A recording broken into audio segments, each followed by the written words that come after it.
बात है, एक सेठ दूर दूर राज्यों में कपड़ों का व्यापार करता था और अपने सामान के लिए देश विदेश में प्रसिद्ध था। किसी को कैसा भी कपड़ा चाहिए होता वह सेठ से ही खरीदते थे। अपनी ईमानदारी और कड़ी मेहनत के कारण सेठ के पास जमीन जायदाद रुपए पैसे की कोई कमी नहीं थी।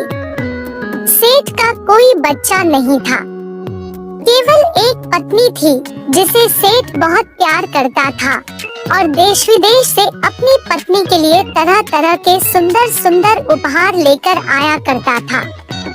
एक बार उसने देखा उसकी पत्नी बड़ी परेशान नजर आ रही है। पूछने पर पता चला कि पत्नी के बाल बहुत ज्यादा झड़ रहे हैं। पहले तो सेठ को यह कोई बड़ी समस्या नहीं लगी, किंतु धीरे धीरे सेठ को भी लगने लगा कि उसकी पत्नी के बाल पहले से काफी कम होते जा रहे हैं। सेठ देश विदेश से पत्नी के लिए दवाई लाने लगा, किंतु किसी दवाई से भी पत्नी के बाल ठीक नहीं हुए। अब तो सेठ बड़ा उदास हो गया और सोचने लगा, इतना रुपया पैसा होने का क्या फायदा जब मैं अपनी पत्नी का ही इलाज ना करा पाऊँ। इस बेचारी के बाल इतनी तेजी से झड़ रहे हैं कि एक दिन यह पूरी तरह से गंजी हो जाएगी और लोग मुझे गंजी का पति कहकर बुलाएंगे। पत्नी के बालों के लिए इतना चिंतित हो गया कि रात में तो उसको अपनी पत्नी के ही सपने आते और महसूस होता कि चारों तरफ लोग उसे गंजी का पति कहकर बुला रहे हैं और उसकी पत्नी यह सब सुनकर बहुत रो रही है। पत्नी के बालों के चक्कर में सेठ का मन उसके व्यापार में ना लगता, जिसके कारण सेठ के ग्राहक भी कम होने लगे, यहाँ तक कि वह महीनों से दूसरे नगरों में भी नहीं गया था। एक दिन जब सेठ की पत्नी स्नान करके बाहर आई तो सच में ही उसके सारे बाल गायब हो चुके थे और मैं पूरी तरह से गंजी हो चुकी थी। उसने जब अपनी पत्नी का यह हाल देखा तो जोर जोर से रोने लगा और गांव के बाहर बने देवी के मंदिर में चला गया।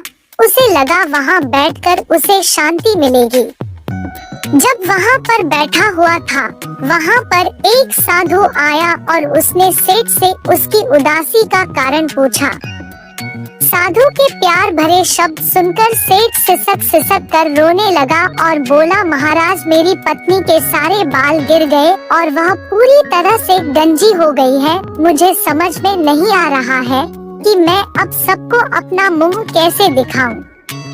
साधु बोला, बेटा मैं तुम्हें वर्षों से जानता हूँ, मुझे पता है कि तुम एक बहुत ही मेहनती, सच्चे और दयालु इंसान हो। मेरे पास एक जादुई तेल है, तुम यह तेल अपनी पत्नी को दे दो। रोज इस तेल को अपने सर में लगाने के बाद तुम्हारी पत्नी के बाल फिर से वापस उग जाएंगे और बहुत ही लंबे हो जाएंगे। किंतु याद रखना, यह जादुई तेल है, इसका काम है किसी भी चीज को बड़ा कर देना, इसलिए इसका प्रयोग सोच समझ कर करना और काम हो जाने के बाद इस तेल को गांव के सरोवर में डाल देना।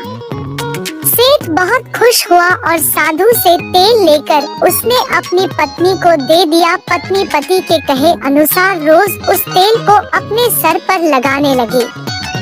सच ही उसके बाल बड़े लंबे हो गए। सेठ की सारी परेशानी दूर हो गई और वह दूसरे नगर को व्यापार के लिए गया। किंतु जब वह एक हफ्ते के बाद लौट कर आया तो यह देखकर हैरान हो गया कि उसकी पत्नी उसके सामने नहीं आ रही है।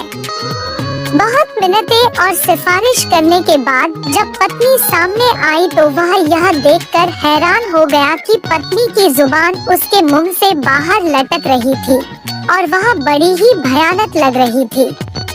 कारण पूछने पर पत्नी ने कहा, सुनिए मुझसे बहुत बड़ी भूल हो गई। आपने कहा था कि तेल केवल सर पर लगाना, यह जादुई तेल है, किंतु तेल खत्म होने के बाद तेल वापस कैसे मिलेगा? क्यों ना मैं तेल को घर पर ही बना लूं। ऐसा सोचकर मैंने तेल को अपनी जीभ पर लगाकर उसका स्वाद लेना चाहा था कि जान सकूं इसमें क्या क्या मिला है, और ऐसा करते ही मेरी जीभ इतनी बड़ी हो गई।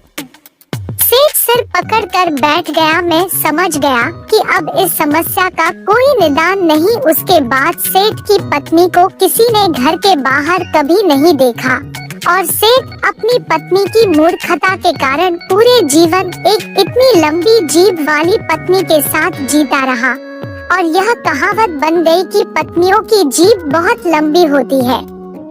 बिना सोचे समझे हमें किसी भी वास्तु का और कामों में उपयोग नहीं करना चाहिए। दोस्तों, जिस वस्तु का इस्तेमाल जितना होता है उतना ही करना चाहिए। अगर हम उस वस्तु का उपयोग और काम में करे गए तो हमारी अपनी ही हानि होगी। दोस्तों, अगर कहानी आपको अच्छी लगी तो शेयर जरूर कीजिए।